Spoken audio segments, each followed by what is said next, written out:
Fakta tentang momen tahun baru. Tahukah Anda bahwa penanggalan sudah dilakukan oleh manusia sudah lebih dari 10.000 tahun. Beberapa budaya tertua telah melakukan penanggalan seperti Babilonia, Mesopotamia, Cina, Romawi, dan juga Arab. Ada berbagai cara yang dilakukan untuk melakukan penanggalan. Namun yang paling banyak adalah berdasarkan perputaran matahari atau bulan. Oleh sebab itu, untuk tahun baru tidak semua pada tanggal 1 Januari. Lalu, sejak kapan tahun baru mulai pada 1 Januari? Dan bagaimana cara yang benar memaknai tahun baru? Mari ikuti fakta Alkitab kali ini.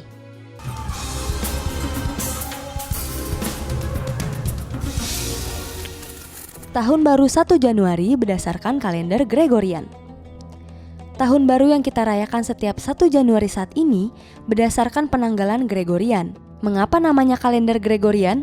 Hal ini karena Paus Gregorius VIII pada tahun 1582 memerintahkan astronom Yesuit Christopher Clavius untuk membuat kalender baru dengan menyempurnakan penanggalan Julian. Kemudian pada tahun 1582, untuk pertama kalinya kalender Gregorian secara resmi diberlakukan oleh Paus Gregorian VIII. Jadi penanggalan yang kita pakai secara umum saat ini berdasarkan penanggalan Romawi yang sudah melewati beberapa kali perubahan dan penyempurnaan. Sehingga kalender tersebut saat ini menjadi acuan penanggalan Masehi dan digunakan secara luas oleh berbagai negara. Mengapa kalender Julian perlu disempurnakan? Kalender Julian dibuat pada tahun 45 sebelum Masehi. Saat itu, Julius Caesar memerintahkan untuk merevisi kalender Romawi yang dianggap terlalu membingungkan. Saat itu Sosigenes dari Alexandria, seorang astronomer dan ahli matematika, mengajukan kalender dengan jumlah hari 365 setiap tahunnya, dengan 1 tahun kabisat setiap 4 tahun sekali. Sebuah inovasi dilakukan yaitu menetapkan tanggal 1 Januari sebagai tahun baru. Sekalipun kalender Julian digunakan selama berabad-abad setelahnya, namun tidak semua orang menggunakan penanggalan tahun baru saat itu. Sebagai contoh, umat Kristen merayakan tahun baru di hari yang berbeda-beda.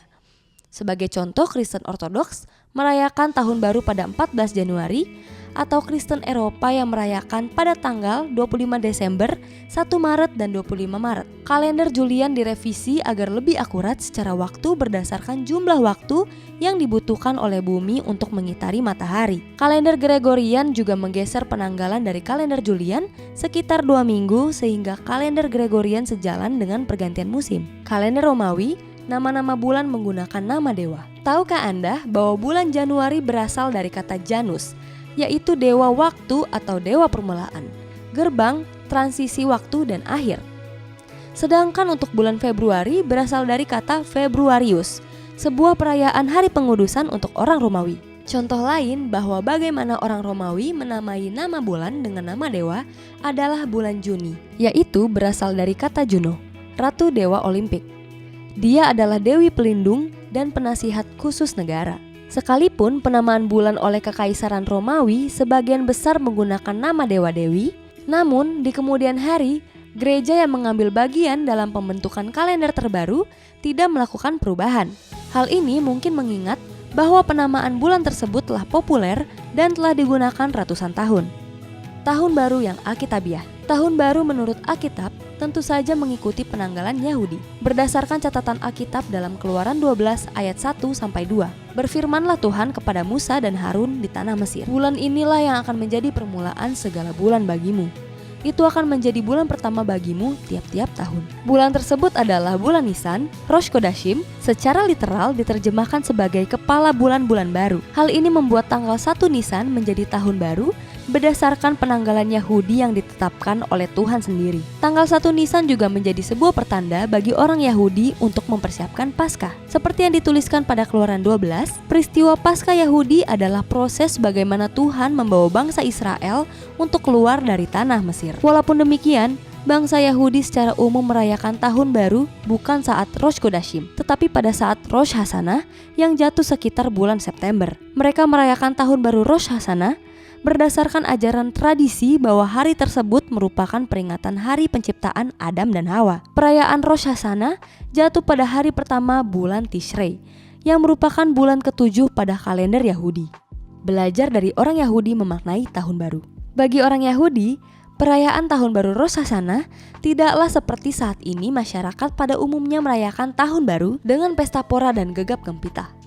Orang Yahudi memaknai Tahun Baru sebagai permulaan hari pertobatan karena Tahun Baru juga merupakan peringatan untuk hari penghakiman atas orang Israel. Oleh sebab itu, orang Yahudi setelah perayaan Tahun Baru Rosh Hashanah, mereka menjalani 10 hari pertobatan. Mereka biasanya melakukan refleksi, berdoa, dan bersedekah untuk melakukan kebaikan bagi orang lain. Pada masa-masa merayakan Tahun Baru ini, mari kita belajar dari apa yang dilakukan oleh orang Yahudi. Rayakan Tahun Baru tidak dengan hura-hura dan pesta pora, tapi jadikan awal Tahun Baru menjadi momen pertobatan, berdoa, dan berbuat baik kepada sesama. Jadikan Tahun Baru menjadi sebuah permulaan baru untuk menjadi pribadi yang lebih baik, sehingga Tuhan dimuliakan oleh kehidupan kita. Lakukan refleksi hal apa saja yang perlu kita perbaiki, lakukan pertobatan dengan mengakui kesalahan kita di hadapan Tuhan dan tidak melakukannya kembali.